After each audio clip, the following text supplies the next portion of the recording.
Everyone, welcome to my YouTube channel study journey learn with Pari. So आज हम पढ़ने वाले हैं Bresenham's line drawing algorithm.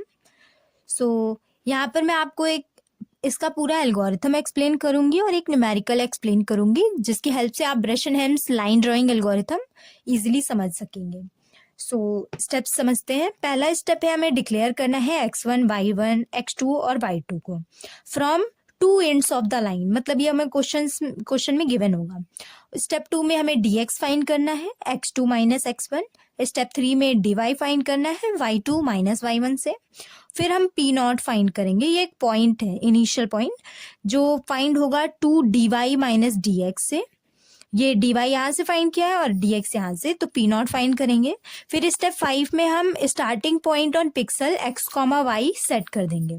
फिर हम चेक करेंगे कि हमारी अगर pk की वैल्यू 0 से छोटी होगी तब हम x की वैल्यू चेंज करेंगे। मतलब x की वैल्यू में 1 इंक्रीज कर देंगे। जो x के होगा उसे +1 कर देंगे, पर y के को वैसे ही y के ही रहने देंगे। और जो pk है उसमें हम pk +1 निकालेंगे, जो निकलेगा pk + 2dy से। अगर pk की वैल्यू 0 से छोटी नहीं हुई तब हम ये करेंगे कि x में भी इंक्रीज करेंगे, y में भी इंक्रीमेंट होगा, और pk की मतलब pk +1 की वैल्यू हो जाएगी pk + 2dy - 2dx। स्टेप 5 को तब तक रिपीट करेंगे जब तक हमारी जो x की वैल्यू है वो x2 के बराबर ना हो जाए। सो ये एल्गोरिथम है। तो चलिए अब इस एल्गोरिथम के हेल्प से एक क्वेश्चन समझते हैं। सो क्वेश्चन है, draw the lines between point. एक पॉइंट मतलब हमें 2 पॉइंट दे रखा है। पहला पॉइंट है 1,2, दूसरा है 7,6 using Bresenham's algorithm. Bresenham's line drawing algorithm है, इसके हेल्प से हमें ये क्वेश्चन सॉल्व करना है। सो स्टार्ट करते हैं।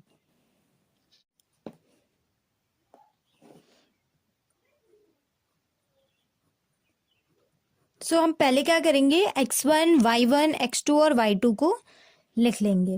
यहाँ पर हमारी x1 की वैल्यू है 1, y1 की वैल्यू है 2, x2 की वैल्यू है 7 एंड y2 की वैल्यू है 6। ये हमें क्वेश्चन में गिवन था, हमने वहां से डिक्लेयर कर दी। अब हमें dx फाइंड करना है, तो dx की वैल्यू होगी x2 माइनस x1 मतलब 6, dy की वैल्यू y2 माइनस y1 मतलब 4। उसके बाद हमें p नॉट फाइंड करना है। p नॉट हमें फाइंड करना था 2dy माइनस dx करके, तो हमारा p नॉट आ जाएगा 2 × 4 - 6, हो जाएगा 2। p नॉट की वैल्यू हमारी 2 आई। जो इफ की कंडीशन थी वो कह रही थी अगर p नॉट की वैल्यू 0 से छोटी होगी तब हमें क्या करना होगा।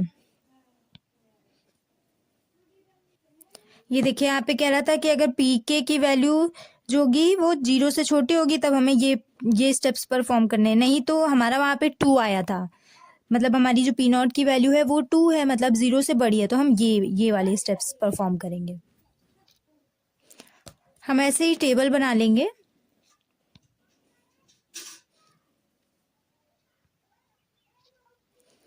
हमें ऐसे टेबल बना लेनी है और हमारी यहाँ पे x की वैल्यू है 1, y की वैल्यू है 2 और ये p नॉट है। p नॉट की वैल्यू हमारी यहाँ पे आई है 2 और हमने देखा कि जो p की वैल्यू है वो 0 से बड़ी है, तो हमारा नेक्स्ट पिक्सल क्या होंगे। यहाँ पर हमारी यहाँ पे p नॉट की वैल्यू 2 आई है, x की वैल्यू 1 है, y की वैल्यू 2 है, हमारी p नॉट की वैल्यू 2 आई है। तो नेक्स्ट पिक्सल एल्स कंडीशन चलेगी। एल्स कंडीशन में था क्योंकि p की मतलब जो p नॉट है उसकी वैल्यू 0 से बड़ी है, तो अगर 0 से छोटी होती तो इफ वाली कंडीशन चलती है। यहाँ पे 0 से बड़ी है तो हमारी एल्स वाली कंडीशन चलेगी। और एल्स वाली कंडीशन में था हमें x को भी इंक्रीज करना है, y को भी इंक्रीज करना है, और जो न्यू pk +1 निकालेंगे वो pk + 2dy - 2dx करके निकालेंगे।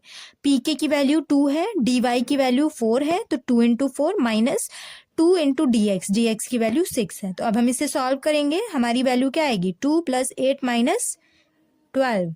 हमारी अपडेटेड p आएगा -2, और जो हमारी ये पिक्सल है हम इनको यहाँ पे फिल कर देंगे।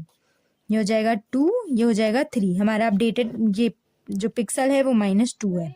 तो अब इस टाइम पे हमारा जो p की वैल्यू है वो 0 से छोटी है, तो हमारी कंडीशन ये वाली चलेगी। जो यहाँ पर हम x को इंक्रीज करेंगे, y को वैसे ही रहने देंगे और pk + 1 निकालेंगे pk + 2dy से।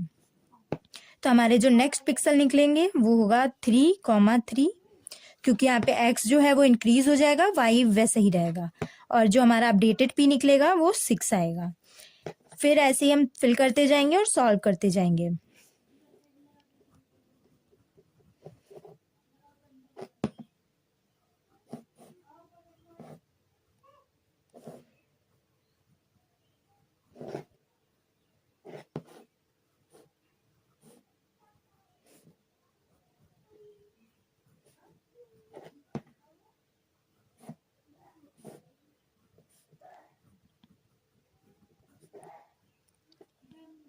ये हमें तब तक सॉल्व करना है जब तक हमारी x की वैल्यू x2 के बराबर ना आ जाए। x2 की वैल्यू क्या है? 7 है। अब इसके बाद अगर हम सॉल्व करेंगे तो हमारी x की वैल्यू 7 हो जाएगी, क्योंकि देखिए ये 7 और ये 6, ये 2, तो इसके बाद हमारी जो x की वैल्यू है वो 7 हो जाएगी, मतलब x2 के बराबर हो जाएगी। तो यहीं पे हम क्या करेंगे? स्टॉप कर देंगे। इतना सॉल्व करने के बाद हमें क्या करना है? ग्राफ बनाना है, डायग्राम बनाना है। सो अब हम डायग्राम बनाएंगे। हमें ऐसा ग्राफ बना लेना है, ऐसा, और ये पॉइंट हमें दिया है 1,2, तो यहाँ पे 1,2, 2,3, 3,3, 4,4,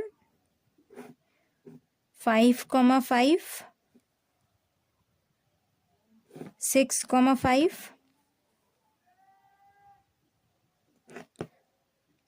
एंड ये जो 7,6 होगा यहाँ पे, हम इसे पूरा ड्रॉ कर लेंगे।